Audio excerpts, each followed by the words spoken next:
Ms. Suh, I'd like to, for a moment, revisit the National Park Service's shutdown windfall, as we, in the states that actually paid during the shutdown, call it.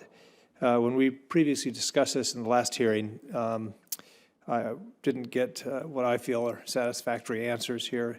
In recent conversations with the Department of Interior and others, there seems to be some confusion about what the states paid and what that covered. Given your current position as Assistant Secretary for Policy Management and Budget, where you oversee the department's budget policy, you're in an ideal position to deal with these issues.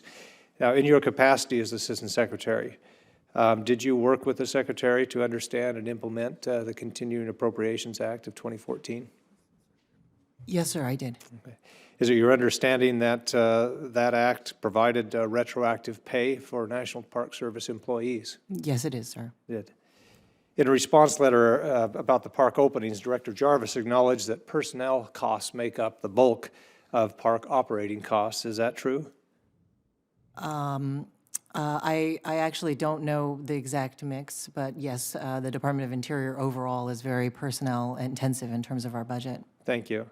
Are you aware that park units like the Grand Canyon also collected entry fees while temporarily reopening, using state funds?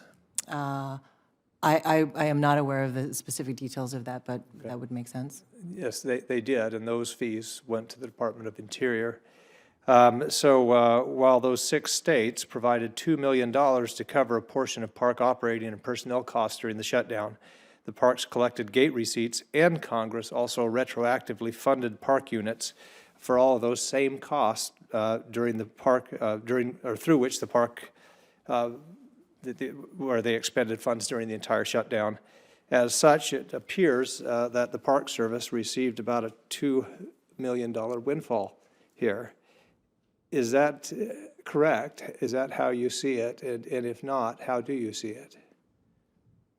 Sir, I don't know the specifics of the exact amount that you are characterizing as a windfall, but I recognize that the state received a donation from, the Park Service received a donation from the state and then also retroactively received appropriations from Congress. That's correct. Taxpayers in Arizona, Colorado, New York, South Dakota, Tennessee, and Utah essentially paid twice to operate the parks. Most of the costs to operate the parks are obviously personnel. The Appropriations Act of 2014 retroactively backfilled, the salaries, and so that represents a windfall to the department. Now, we in Arizona obviously would like, as was done during the 1990s, during the previous shutdown, to be reimbursed for those costs. What is your position there? Do you believe that states like Arizona, Colorado, New York, South Dakota, Tennessee, and Utah, who came together to mitigate the damage and paid essentially twice to operate the parks, should be refunded that money? Senator, thank you for all of these questions. I know that it came up in the previous hearing, and I'm sorry that I wasn't clear enough at that time. I absolutely support the repayment of states in this specific circumstance, and I believe that we require congressional authorization in order to do that, and I would support opportunities for that congressional authorization. Specifically, you've said that it would require legislation. So if legislation is introduced, will the Department of Interior support legislation to reimburse states for keeping the parks open? Yes, sir, I believe we will. You will. Thank you.